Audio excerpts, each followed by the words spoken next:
Kampuni ya Chapa Gen Enterprises abakutusako Saboni wa Jamasi yajiwa Prestige Saboni wokunabo walanzo tosi nebirala batongoze enkola bagenda okutiza bakasitoma baabwe nga babebaza olukubawagira ebbanga eddene.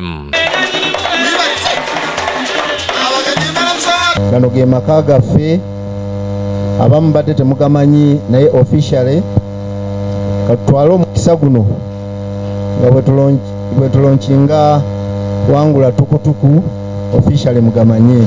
Gano ge maka gaffe aga Chapa Gen Enterprises Limited. Teekateeka neetumiddwa wangula tukutuku ne Saboni wa Jama ng'omuntu yenna oba omusuubuzi abagula Saboni wa Jama ng'agaseeko ebintu ebirala muli Prestige n'ebirala nga bikola obukadde butaano agenda kuwangula tukutuku. Yensonga lwaki tugambye wangula tukutuku ne Jama naye ng'ekituufu kigenda kubeera nti ogenda kugula ebintu ebitakansi wa $5,000,000. Ebintu ebya $5,000,000 Jama yagenda osinga obungi ogattirizeeko n'ebirala bino wammanga. Tulina baking powder Chapa mandashi, tulina Prestige margarine, tulina Lanzo bathing soap, tulina Toss washing detergent, tulina Neptune toilet paper, tulina Simple Leaf, tulina Kappa glycerine. Kati olina making sure nga ebintu byoguze tuli listinga naye nga Jama gwe omutwe omukulu. Kati bwe tumala tugenda kuwa akakonge ako oba coupon kagenda kwanga bala pledge card osigazaako kopi naffe ne tutwala naye mabega ngeri olupapula olulaga ebintu byoguze n'omuwendo.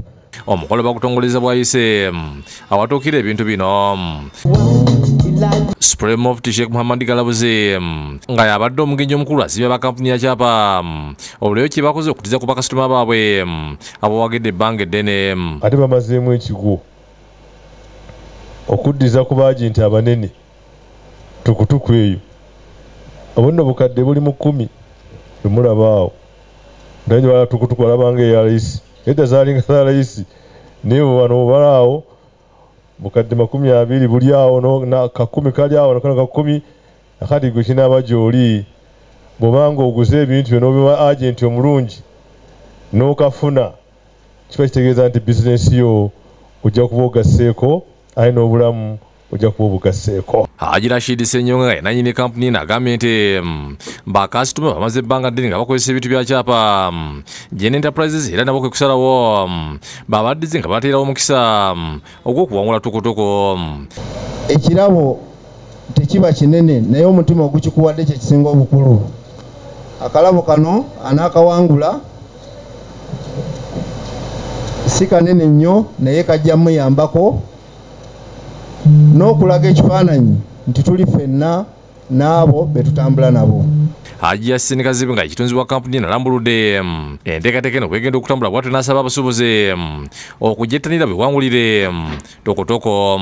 Bakitunzi baffe bagenda kubanga babutalaaga ebitundu by'eggwanga byonna n'ekitali ekyo tugenda kuba ne bambasada placards ezo tugenda kuba tuziteeka ku maduuka ag'enjawulo awalaga nti akakonge kakola ki weekali. So bwe tuvaawo tugenda kubanga buli luvannyuma bbanga eggye tugenda okucommunicatinga nga tuzannya akalulu.